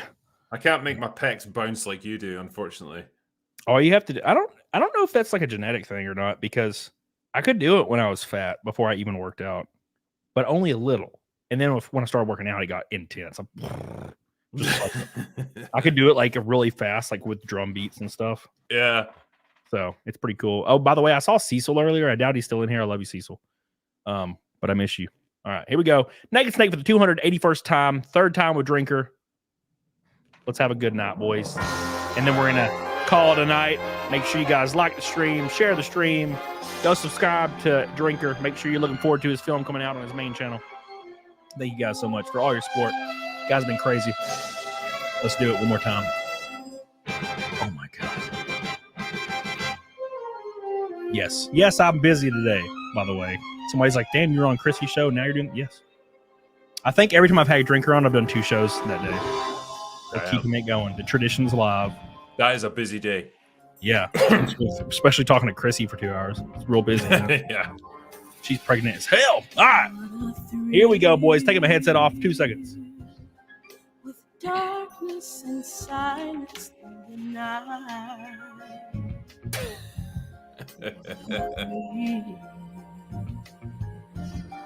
I'm searching, I'm melting. Here we go, boys.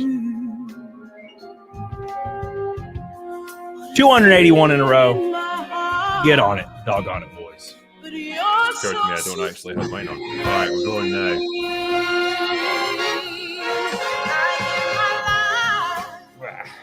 Oh, yeah. Oh, my God. That looks good. Yeah, come on.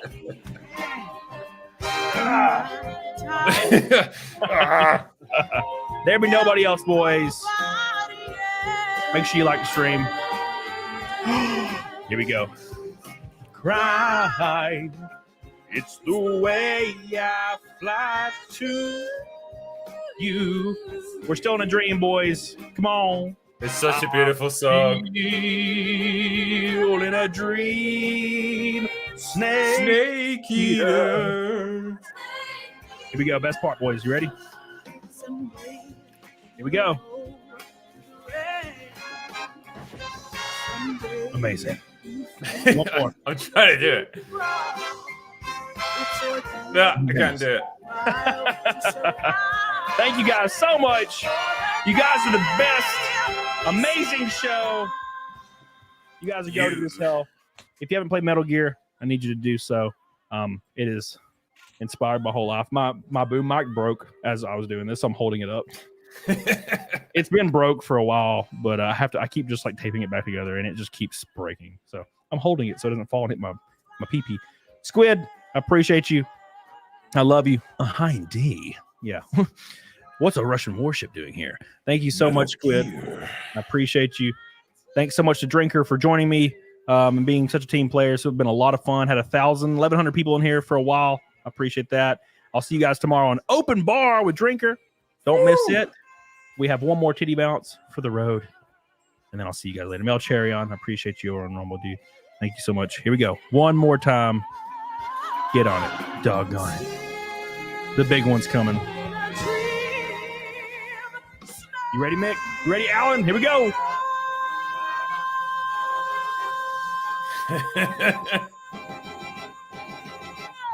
Amazing. Thank you, guys. Love you. Appreciate you guys. Catch you later. Thank you. Malchirion, appreciate you. Love you. I'll see you guys over in Rosa Codal stream. Let me make sure she's still alive. Okay, cool. She's still alive. I didn't want to raid nobody. Sometimes I do it. Thank you, Drinker. Thank you, everybody. Make sure you like the show. Thank you so much to Krista McGough. Thank you so much to Doobie, all my boys. I'll see you guys Saturday and tomorrow on Open Bar. Get on it, doggone it, boys.